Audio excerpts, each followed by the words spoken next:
जय माता दी। प्रेम से बोलिए संतोषी माता की जय। आज शुक्रवार के दिन मैं आपको संतोषी माता व्रत की संपूर्ण कथा सुनाऊंगी। अगर कथा अच्छी लगे तो वीडियो को लाइक, सब्सक्राइब और शेयर जरूर कीजिएगा। एक बुढ़िया थी, उसके 7 बेटे थे। 6 कमाने वाले थे और एक कुछ भी नहीं कमाता था। बुढ़िया 6 की रसोई बनाती, भोजन कराती और उनसे जो कुछ जूठन बचती वो 7वें बेटे को देती। एक दिन वह पत्नी से बोला, देखो मेरी माँ मुझसे कितना प्रेम करती है। वह बोली, क्यों नहीं होगा प्रेम, वो आपको सबका जूठा जो खिलाती है। वो बोला, ऐसा नहीं हो सकता, जब तक मैं अपनी आँखों से ना देख लूँ मैं नहीं मान सकता। कुछ दिन बाद त्यौहार आया। घर में 7 प्रकार का भोजन और लड्डू बने। वह जांचने के लिए सिर दर्द का बहाना कर पतला वस्त्र सिर पर ओढ़े रसोई घर में सो गया। वह कपड़े में से सब देखता रहा। सब भाई भोजन करने आए। उसने देखा माँ ने उनके लिए सुंदर आसन बिछाया, हर प्रकार के भोजन रखे और उन्हें बुलाया। वह देखता रहा। जब सारे भाई भोजन करके उठे तो माँ ने उनकी जूठी थालियों में से लड्डू के टुकड़े उठाकर एक लड्डू बनाया। जूठन साफ करके बुढ़िया माँ ने उसे पुकारा, बेटा 6 भाई भोजन कर गए, तू कब खाएगा। वो कहने लगा, माँ मुझे भोजन नहीं करना, मैं परदेश जा रहा हूँ। माँ ने बोला, कल जाता हुआ आज ही चला जा। वो बोला, आज ही जा रहा हूँ। यह कहकर वह घर से निकल गया। चलते समय पत्नी की याद आई। वह गौशाला में उपले थाप रही थी। वह जाकर बोला, हम जावे परदेस आवे कुछ काल, तुम रहियो संतोष से धर्म अपनो पाल। वह बोली, जाओ पिया आनंद से हमारो सोच हटाए, राम भरोसे हम रहे ईश्वर तुम्हें सहाय। 2 निशानी आपन देख धरू में धीर, सुधिमती हमारी बिसरइयो रखियो मन गंभीर। वह बोला, मेरे पास तो कुछ नहीं, यह अंगूठी है, सो ले और अपनी कुछ निशानी मुझे दे। वह बोली, मेरे पास क्या है, यह गोबर भरा हाथ है। यह कहकर उसकी पीठ पर गोबर के हाथ से थप मार दी। वह चल दिया। चलते चलते दूर देश पहुंचा। वहां एक साहूकार की दुकान थी। वहां जाकर कहने लगा, भाई मुझे नौकरी पर रख लो, साहूकार को ज़रूरत थी। बोला, रह जा। लड़के ने पूछा, तनख्वाह क्या दोगे। साहूकार ने कहा, काम देखकर दाम मिलेगा। अब वह सुबह 7 बजे से 10 बजे तक नौकरी करने लगा। कुछ दिनों में वे सारा काम अच्छे से करने लगा। सेठ ने काम देखकर उसे आधे मुनाफे का हिस्सेदार बना दिया। वह कुछ वर्षों में बहुत बड़ा सेठ बन गया और मालिक सारा कारोबार उस पर छोड़कर चला गया। तर उसकी पत्नी को सास ससुर दुख देने लगे। सारा घर का काम करवाकर उसको लकड़ियाँ लेने जंगल में भेजते थे।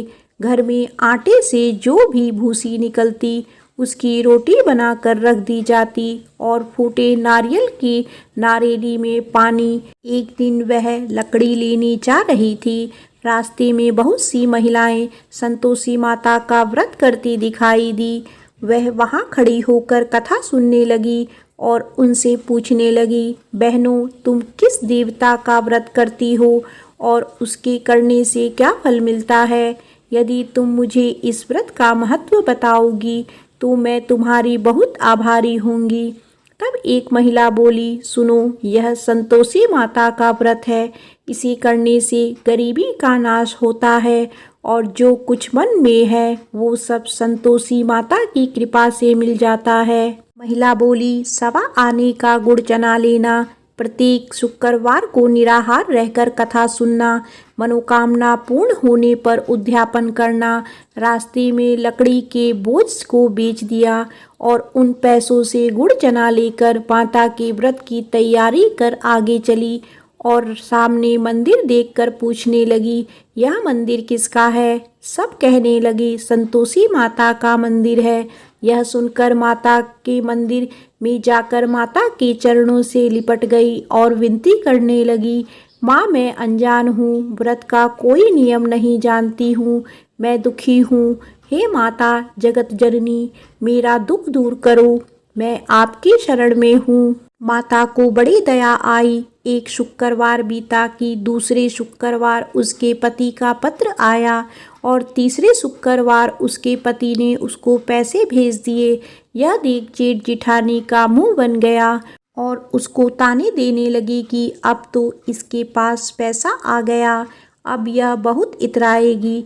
बेचारी आंखों में आंसू भरकर संतोषी माता के मंदिर चली गई और माता के चरणों में बैठकर रोने लगी और रट रट कर बोली, माँ मैंने पैसे कम मांगे, मुझे पैसे से क्या काम, मुझे तो अपना सुहाग चाहिए, मैं तो अपने स्वामी के दर्शन करना चाहती हूँ। तब माता ने प्रसन्न होकर कहा, जा बेटी तेरा स्वामी आएगा। यह सुनकर खुशी खुशी घर जाकर काम करने लगी। अब संतोषी माँ विचार करने लगी, इस भोली पुत्री को मैंने कह तो दिया तेरा पति आएगा, लेकिन कैसे, वह तो इसे स्वप्न में भी याद नहीं करता, उसे याद दिलाने को मुझे ही जाना पड़ेगा। इस तरह माता उस बुढ़िया के बेटे के स्वप्न में जाकर कहने लगी, साहूकार के बेटे सो रहा है या जागता है। वो कहने लगा, माँ सोता भी नहीं जागता भी नहीं, कहो क्या आ गया है। माँ कहने लगी, तेरा घर बार कुछ है कि नहीं। वह बोला, मेरे पास सब कुछ है, माँ बाप है, बहू है, क्या कमी है। माँ बोली, भोले तेरी पत्नी घोर कष्ट उठा रही है, तेरे माँ बाप उसे परेशानी दे रहे हैं, वह तेरे लिए तरस रही है, तो उसकी सुध ले। वह बोला, हाँ माँ मुझे पता है, पर मैं वहाँ जाऊँ कैसे। माँ कहने लगी, मेरी बात मान, सवेरे नहा धोकर संतोषी माता का नाम ले, घी का दीपक जलाकर दुकान पर चला जा, देखते ही देखते सारा लेन देन उतर जाएगा, सारा माल बिक जाएगा, सांझ तक धन का भारी ढेर लग जाएगा, थोड़ी देर में देने वाले रुपए लेने लगे, सारा सामान का ग्राहक सौदा करने लगा, शाम तक धन का भारी ढेर इकट्ठा हो गया और संतोषी माता का यह चमत्कार देखकर खुश होने लगा और धन इकट्ठा कर घर जाने के लिए वस्त्र गहने खरीदने लगा और घर को निकल गया। उधर उसकी पत्नी जंगल में लकड़ी लेने जाती है, लौटते वक्त माता जी के मंदिर में आराम करती है।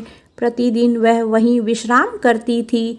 अचकन से धूल उड़ने लगी। धूल उड़ती देख वह माता से पूछने लगी, हे माता यह धूल कैसी उड़ रही है। माता बोली, हे पुत्री तेरा पति आ रहा है, अब तू ऐसा कर, लकड़ी के 3 ढेर तैयार कर, एक नदी के किनारे रख और दूसरा मेरी मंदिर में रख और तीसरा अपने सर पर।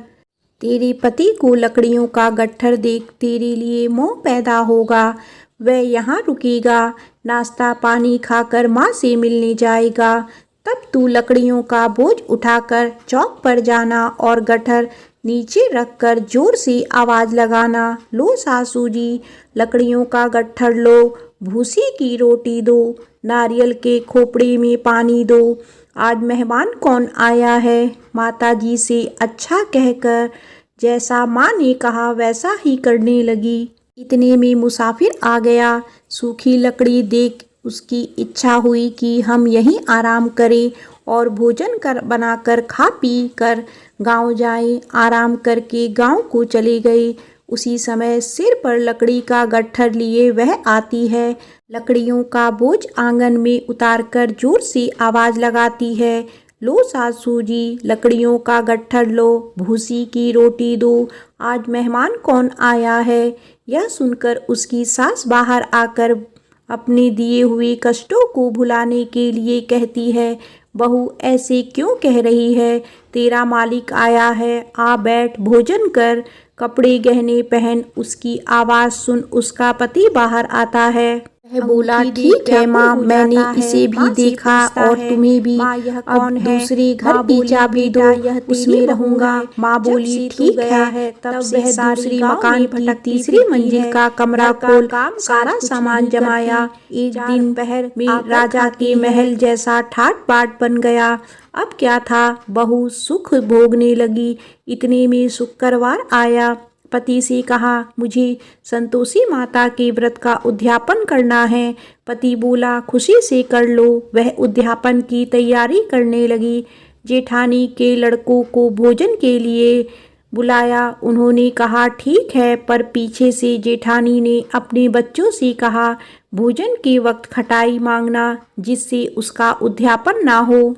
लड़के गए। खीर खाकर पेट भर गया, लेकिन खाते ही कहने लगे, हमें खटाई दो, हमने खीर नहीं खानी है। वह कहने लगी, खटाई नहीं दी जाएगी, यह तो संतोषी माता का प्रसाद है। लड़के उठ खड़े हुए बोले, पैसे लाओ। भोली बहू कुछ जानती नहीं थी, उन्हें पैसे दे दिए। लड़के उसी समय इमली लेकर खाने लगे। यह देखकर बहू पर माताजी ने गुस्सा किया। राजा के दूत उसके पति को पकड़ कर ले गए। जेठ जिठानी कहने लगे, लूट लूट कर धन लाया था, अब पता लगेगा जब जेल की मार खाएगा। बहू से यह सहन नहीं हुआ।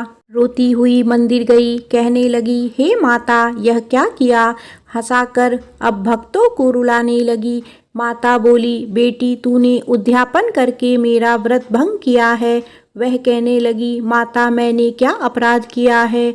मैंने भूल से लड़कों को पैसे दिए थे, मुझे क्षमा करो, मैं फिर तुम्हारा उद्यापन करूंगी। माँ बोली, भूल मत करना। वह कहती है, अब भूल नहीं होगी। अब वो कैसे आएंगे। माँ बोली, जा, तेरा पति तुझे रास्ते में आता मिलेगा। वह निकली। राह में पति मिला। उसने पूछा, कहाँ गए थे। वह कहने लगा, इतना धन जो कमाया है उसका टैक्स राजा ने मांगा था, वह भरने गया था। वह खुश होकर बोली, अब घर को चलो। कुछ दिन बाद फिर शुक्रवार आया। वह बोली, मुझे दोबारा माता का उद्यापन करना है। पति ने कहा, करो। बहू फिर जेठ के लड़कों को भोजन को कहने गई। जेठानी ने एक दो बातें सुनाई, और तुम सब लोग पहले ही खटाई मांगना। लड़के भोजन से पहले कहने लगे, हमें खीर नहीं खानी, हमारा जी बिगड़ता है, कुछ खटाई खाने को दो। वह बोली, खटाई किसी को नहीं मिलेगी, आना हो तो आओ। वह ब्राह्मण के लड़के लाकर भोजन कराने लगी। दक्षिणा की जगह उनको एक एक फल दिया। संतोषी माता प्रसन्न हुई। माता की कृपा हुई। 9वें मास में उसे सुंदर पुत्र प्राप्त हुआ। पुत्र को पाकर प्रतिदिन माताजी के मंदिर को जाने लगी। माँ ने सोचा, यह रोज आती है, आज क्यों ना इसके घर चलूं। यह विचार कर माता ने भयानक रूप बनाया। गुड़ चने से सना मुख, ऊपर सूंड के समान ओट, उस पर मक्खियां भिन भिन कर रही थी। दहली पर पैर रखते ही उसकी सास चिल्लाई, देखो रे, कोई चुड़ैल आ रही है, लड़के इसे निकालो, लड़ नहीं तो किसी को खा जाएगी। लड़के भागने लगे, चिल्लाकर खिड़की बंद करने लगे। बहू रोशनदान में से देख रही थी, खुशी से चिल्लाने लगी, आज मेरी माताजी मेरे घर आई है। वह बच्चे को दूध पीने से हटाती है। इतने में सास को क्रोध आ गया। वह बोली, क्या हुआ है। बच्चे को पटक दिया। इतने में माँ के प्रताप से लड़के ही लड़के नजर आने लगे। वह बोली, माँ, मैं जिसका व्रत करती हूँ यह संतोषी माता है। सबने माता जी के चरण पकड़ लिए और विनती कर कहने लगे, हे माता, हम नादान हैं, तुम्हारा व्रत भंग कर हमने बड़ा अपराध किया है। माता, आप हमारा अपराध क्षमा करो। इस प्रकार माता प्रसन्न हुई। बहू को प्रसन्न हो जैसा फल दिया वैसा माता सबको दे। जो पढ़े उसका मनोरथ पूर्ण हो। बोलो संतोषी माता की जय।